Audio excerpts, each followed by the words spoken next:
Assalamualaikum warahmatullahi wabarakatuh. Apa kabar sahabat tani? Semoga sehat selalu dan selalu dilimpahkan rezekinya. Baik, langsung saja kali ini saya akan menyemai selada dengan menggunakan media arang sekam atau sekam bakar. Arang sekam yang telah kita siram menjadi benar-benar basah, kita masukkan ke dalam potrai yang ukurannya atau potrai dengan isi 128 lubang tanam. Dalam proses persemaian, ada beberapa hal yang harus kita perhatikan dalam memilih media tanam. Dan salah satunya adalah media yang dapat menyimpan dan menjaga kelembapan dengan baik, tidak menggenangkan air, tapi juga tidak mudah kekeringan. Pada umumnya adalah menggunakan tanah, tapi harus memilih tanah yang benar-benar gembur. Pada dasarnya, dalam menyemai tidak harus memerlukan media yang subur, cukup dengan kelembapan saja. Karena menyemai belum memerlukan nutrisi atau unsur hara, kita bisa menggunakan alternatif yaitu arang sekam. Kualitas arang sekam yang terbaik adalah sekam yang sudah melalui proses pembakaran minimal 90% menjadi arang dan tidak sampai menjadi abu. Bahkan selama saya menyemai dengan menggunakan tanah dan sekarang menggunakan arang sekam, justru arang sekam ini lebih baik dalam hal menyimpan air atau menjaga kelembapan daripada tanah. Karena tanah jika kita tidak rajin menyiramnya, dia sangat mudah kekeringan. Berbeda dengan arang sekam ini, dia lebih lama menyimpan kelembapan, sehingga bila kita kelupaan menyiram air, arang sekam ini masih mampu mengulur waktu untuk menjaga kelembapan jauh lebih lama daripada media tanam tanah. Isi lubang-lubang potrai hingga benar-benar padat atau tidak ada rongga pada setiap lubangnya. Dengan menggunakan sekop semen, lebih mudah kita mengisi lubang potrai dan meratakannya. Dan kelebihan dari arang sekam ini dapat kita gunakan berkali-kali. Lebih lama kita gunakan atau lebih lama kita simpan, kualitas arang sekam akan menjadi lebih baik karena akan mengalami pelapukan dan bisa menjadi kompos. Karena bahannya sendiri adalah bahan dari tumbuhan atau organik dan mengandung unsur hara yang sangat dibutuhkan untuk membantu pertumbuhan tanaman. Dan yang pasti arang sekam sangatlah murah, bahkan bisa gratis. Saya gunakan benih tafung jenis Green Rapid. Ini benih yang paling murah di daerah saya.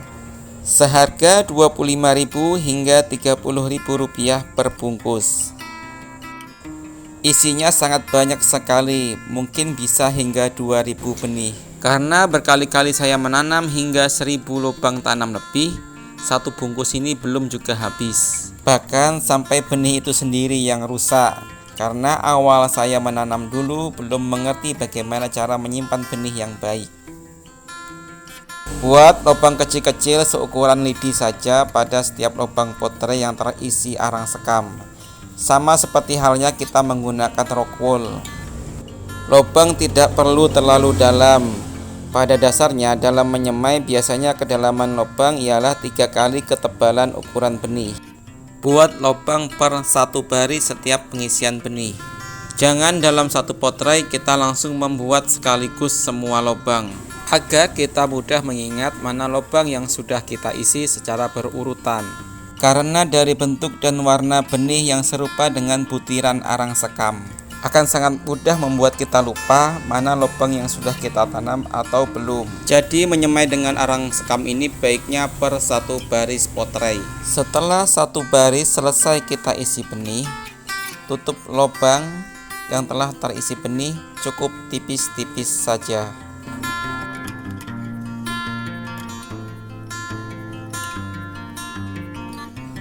Lakukan hal yang sama pada baris-baris berikutnya per 1 baris. Per 1 lubang cukup saya isi dengan 1 benih saja. Dan isi semua lubang sebanyak 128 lubang dalam 1 potrai. Benih yang kemasannya telah dibuka tapi benih belum habis dipakai, jika kita menyimpannya dengan cara yang tidak baik atau tidak benar, maka akan membuat kualitas benih itu menurun, bahkan bisa menjadi rusak. Ketika kita akan menyemainya kembali, biasanya banyak benih yang tidak tumbuh, bahkan menjadi rusak. Bila ada yang tumbuh pun, banyak yang pertumbuhannya tidak maksimal. Buat kemasan menjadi tertutup kembali dengan menggunakan lakban, sehingga angin tidak mudah masuk yang bisa membuat benih menjadi rusak. Setelah semua kemasan dalam dan kemasan luar tertutup rapat, simpan dalam ruangan pada suhu cukup suhu ruang saja. Walaupun media tanam arang sekam dalam kondisi basah, kita tetap harus memastikan benih juga dalam keadaan basah. Lebih baik kita semprot kembali dengan menggunakan sprayer dan air biasa. Jadi dalam awal kita menyemai, kita belum memerlukan nutrisi atau pupuk sama sekali. Cukup dengan membasahi dengan air biasa saja. Tutup dengan kertas kardus dan tempatkan pada tempat yang naung dari hujan dan terhindar dari sinar matahari langsung. Fungsi penutupan untuk menjaga kelembapan agar benih mudah dan cepat berkecambah. Cek setiap hari untuk menjaga kelembapannya dan siram kembali jika kelembapan berkurang. Benih dengan kondisi yang masih baik biasanya dalam waktu 2 hari atau 48 jam kondisi sudah mulai terlihat berkecambah.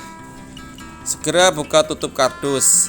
Jika kita terlambat untuk membukanya, benih akan mengalami etiolasi atau kutilang, kurus, tinggi langsing dengan ciri batang panjang dan tinggi. Bila sudah begitu, benih biasanya akan menjadi rusak bila kita teruskan menanam, dan pertumbuhannya pun tidak akan bagus atau maksimal.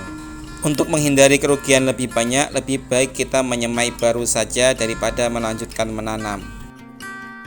Dan tempatkan benih yang sudah berkecambah pada tempat yang terkena sinar matahari langsung minimal selama 4 jam dan juga naung dari air hujan. Dan saya pindah pada sisi teras yang biasanya terkena matahari di pagi hari antara jam 7 sampai jam 11 siang dan tetap naung dari hujan. Perkembangan setelah 7 hari. Setelah 7 hari, yang sebelumnya kita hanya menyiramnya dengan air biasa, di hari ke-7 ini saya akan menggunakan nutrisi AB Mix hidroponik dengan dosis 1 tutup botol air mineral nutrisi B dan 1 tutup botol nutrisi A ke dalam tangki sprayer dengan kapasitas air 2 liter. Jika kita ukur dengan menggunakan TDS meter, maka kita akan mendapatkan kepekatan larutan nutrisi antara 400 sampai 500 ppm.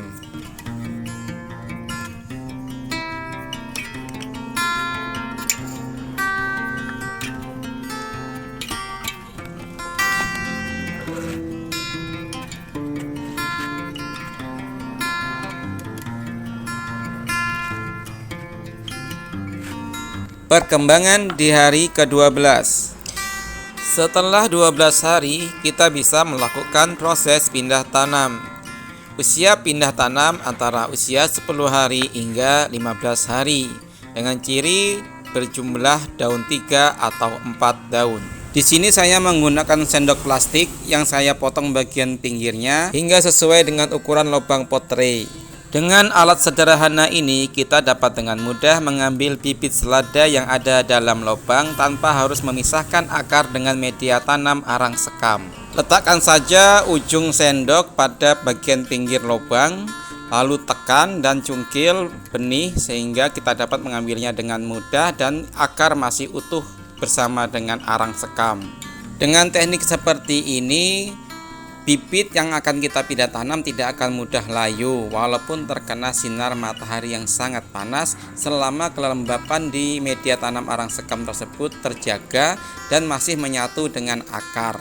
Bahkan proses pindah tanam ini saya lakukan di pagi hari atau sekitar jam 9 dan cuaca dalam keadaan panas. Pada umumnya atau kebanyakan pindah tanam sebaiknya dilakukan pada sore hari untuk menghindari tingkat stres pada tanaman ketika terkena cuaca yang panas. Tapi justru kelebihan dengan teknik ini kita dapat melakukannya di pagi hari karena kelembapan di arang sekam itu masih terjaga. Media arang sekam ini sangat baik dalam menyimpan kelembapan selama akar tidak terpisah saat kita melakukan proses pindah tanam. Dan berbeda perlakuan pada saat kita menyemai dengan menggunakan teknik tabur. Otomatis jarak antar tanaman sangat rapat, sehingga ketika kita pindah tanam, kita tidak bisa menghindari dari akar yang terpisah dari media tanam. Dengan teknik tabur memang lebih instan dan lebih cepat, tapi resiko saat pindah tanam akan menjadi layu saat kita pindah tanam memisahkan akar dari media tanam. Saat pindah tanam kita berikan nutrisi sebanyak 800 ppm. Dan biasanya dalam satu pipa ukuran 2,5 in saya isi dengan satu ember dengan kapasitas 10 liter air. Kalau kita lakukan dengan takaran mili, nutrisinya biasanya antara 40-50 ml nutrisi B dan 40-50 ml nutrisi A.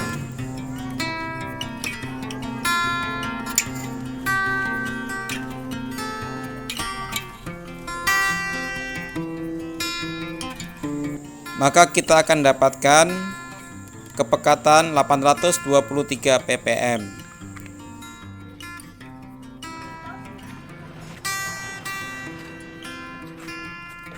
Satu ember air larutan nutrisi atau 10 liter isikan pada satu pipa. Proses pembuatan instalasi pipa dan pembuatan pot dari botol bekas sudah saya buatkan tutorialnya pada video-video sebelumnya.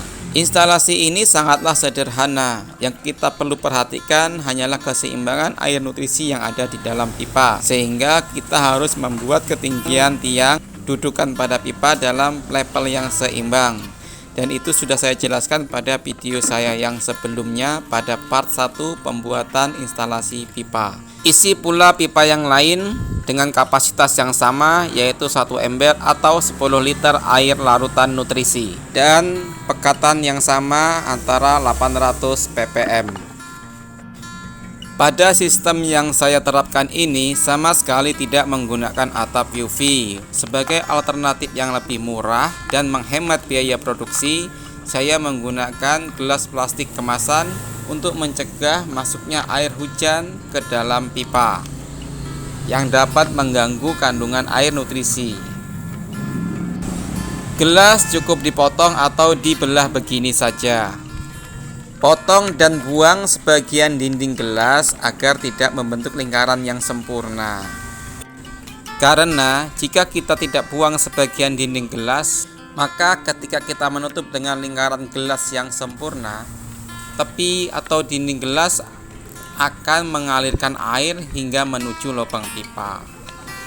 Tapi jika kita buang sebagian dinding seperti ini, maka tepi pinggir belahan gelas tidak sampai menyentuh lubang pipa, dan gelas hanya berbentuk seperti setengah lingkaran hingga seperti atap. Penyiraman hanya dilakukan saat awal pindah tanam saja untuk memancing air nutrisi agar cepat naik melalui sumbu.